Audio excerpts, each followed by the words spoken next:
Hey everyone, मैं हूं sub inspector साधना। तो इससे पहले मैंने एक वीडियो शेयर किया था, उसमें मैंने बताया था कि आप ऑफिस में अटैचमेंट पर कहाँ कहाँ रह सकते हैं। इसके साथ ही मैंने बताया था कि सब इंस्पेक्टर क्या काम करता है। तो हमारे साथ कई सारी चीज़ें ऐसी होती हैं कि हम फील्ड में काम नहीं कर पाते हैं। खासकर लड़कियों के साथ होता है, क्योंकि जब उनकी शादी हो जाती है, बच्चे हो जाते हैं, तो उनको सारी चीज़ें मैनेज करनी होती हैं। उनको घर भी अपना देखना होता है, बच्चे भी अपने देखने होते हैं। तो वो एक ऑफिस की तलाश करती हैं कि कहीं से उनको एक ऑफिस में अटैचमेंट मिल जाए, जिससे कि वो अपनी फैमिली और बच्चों को भी टाइम दे पाएँ। इसके साथ ही वो अपना जो काम है, पुलिस संबंधी कार्य है, उसको भी वो सुचारू रूप से कर पाएँ। तो इसके साथ ही मैंने वहाँ पर आपको बताया था कि ब्लॉक लेवल पर आप कहाँ रह सकते हैं, जिले लेवल पर कहाँ रह सकते हैं, ज़ोन, रेंज, है ना? और आप एक स्टेट लेवल पर आप कहाँ अटैच रह सकते हैं, ये सारी चीज़ें मैंने आपके साथ शेयर की थी। इसके साथ ही मैं आपको ये आज और भी कई सारी चीज़ें रहती हैं, यहाँ भी आप अटैच रह सकते हैं। तो मैंने सोचा क्यों ना आपके साथ ये भी चीज़ें शेयर की जाएँ। तो इसके साथ ही मैं आपको ये बताऊँगी ये क्या काम करते हैं। तो सबसे पहला है लोकायुक्त। लोकायुक्त के बारे में आपने ज़रूर सुना होगा कि उसको रंगे हाथों पकड़ा गया, उसके हाथ गुलाबी हो गए, उन्होंने रिश्वत ली और लोकायुक्त ने पकड़ लिया। तो ये लोकायुक्त वही काम करती है, ये यहाँ पर भी आप अटैच रह सकते हैं। दूसरा है ईओडब्ल्यू, इकोनॉमिक ऑफेंसेस विंग, मतलब जो आर्थिक अपराध रहते हैं, रुपयों की धोखाधड़ी है, शेयर बाजार वाले जो धोखाधड़ी ऐसे कुछ होते हैं, उनको ईओडब्ल्यू के द्वारा देखा जाता है। अगला है साइबर। साइबर में आप सभी को पता है जो भी साइबर अपराध घटित होते हैं साइबर से संबंधित, उनका देखभाल करता है साइबर। तो साइबर अपने हर जिले में भी रहते हैं, ये हर जिले में भी इनकी एक शाखा रहती है। पुलिस जो ऑफिस रहता है उसमें, एसपी ऑफिस रहता है उसमें, हर जिले में इसकी शाखा रहती है।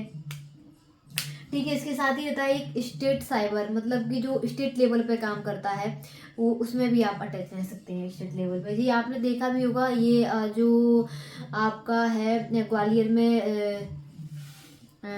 एसएफ ग्राउंड है, उसके जस्ट सामने, मतलब थोड़ा सा इधर उधर यहाँ पर है, तो वो स्टेट साइबर ही है। अगला है सीआईडी, ये भी अपराधों से संबंधित अनुसंधान करती है। अगला है महिला थाना। महिला थाना में लड़कियों के लिए अच्छा है, महिला संबंधी अपराध वहां पर जाते हैं, तो आप महिला थाने में भी आप काम कर सकते हैं।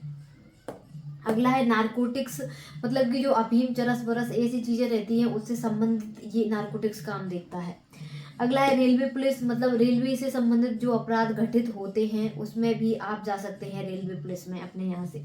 अगला है SCRB, state crime record bureau, मतलब कि जो क्राइम रहते हैं उनके रिकॉर्ड से संबंधित यहाँ पर काम किए जाते हैं कि कौन से कहाँ पे कितना क्राइम हो रहा है। जैसे कि ये स्टेट का है, एक एनसीआरबी भी होता है जो नेशनल लेवल का रहता है, तो वो पूरे इंडिया में कितने अपराध घटित हुए हैं, कौन कौन से अपराध घटित हो रहे हैं, इसकी इसके आंकड़े भी आते हैं, आपने कई बार न्यूज़पेपर में देखा होगा।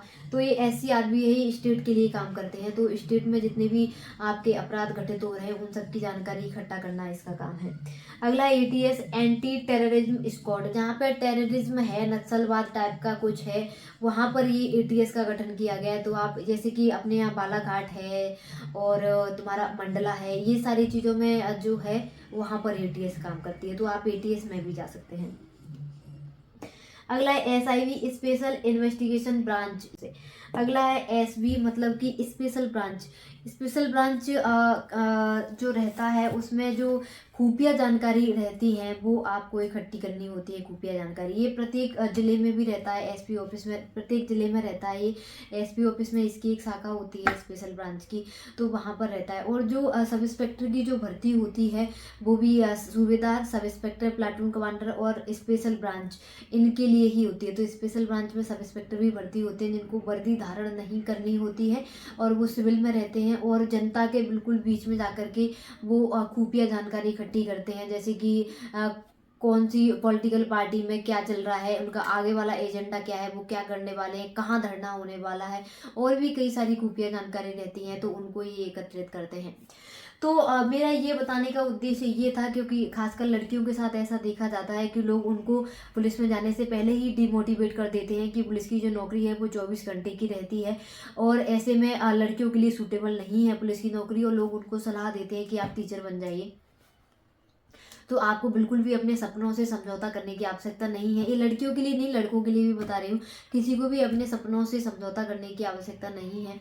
यदि आपको चाहिए कि आप पुलिस की वर्दी ही आपको पहनिए तो आप बिल्कुल आ जाइए, ठीक है। अगर आप फील्ड में काम कर पाते हैं तो आप बिल्कुल फील्ड में काम करिए। यदि आप फील्ड में काम करने के लायक नहीं हैं, आप इच्छुक नहीं, लायक से मेरा मतलब था हमारे साथ कई सारी फिजिकल प्रॉब्लम है, मेंटली प्रॉब्लम है, ये सारी प्रॉब्लम है, तो आप उस टाइम करने के लायक नहीं है फील्ड में काम, कोई बात नहीं, आप किसी भी ऑफिस में जाकर के वहाँ पर अटैच हो जाइए और वहाँ से भी आप पुलिस संबंधी काम कर सकते हैं। तो ये थी, इसके अलावा कई सारी और भी शाखाएं रहती हैं, इतनी मेरे दिमाग में आ गई, मुझे याद आ गया तो मैंने ये पहले नोट कर लिया। मैंने कहा क्योंकि मैं आपके साथ शेयर करूंगी तो मैं फिर से कुछ भूल ना जाऊँ। इसके अलावा भी और कई सारी शाखाएं हो सकती हैं, वहाँ पर भी आप अटैचमेंट पर रह सकते हैं। तो अभी एमपी पुलिस का जो रिजल्ट आने वाला है तो वहाँ पर आप लोगों को सहूलियत देगा ये, क्योंकि अगर किसी के, कई सारे लोग होते हैं जिनके साथ फैमिली प्रॉब्लम्स रहती हैं, फैमिली में किसी की तबीयत खराब है तो वहाँ आप फील्ड में काम नहीं कर पाएंगे, तो आप किसी भी ऑफिस में भी जा करके अटैच रह सकते हैं। तो आज की वीडियो में सिर्फ इतना ही। और यदि आपने इससे पहले वाला वीडियो नहीं देखा था कि पुलिस सब इंस्पेक्टर क्या काम करता है, ये सब इंस्पेक्टर के लिए ही नहीं है, ये सबके लिए, कोई भी कांस्टेबल है, हेड कांस्टेबल है, ये वो भी अटैच रह सकते हैं, ठीक है। तो ये मैंने आपके साथ बताया था। तो आज की वीडियो में सिर्फ इतना ही, आगे देखते रहिए। Thank you so much.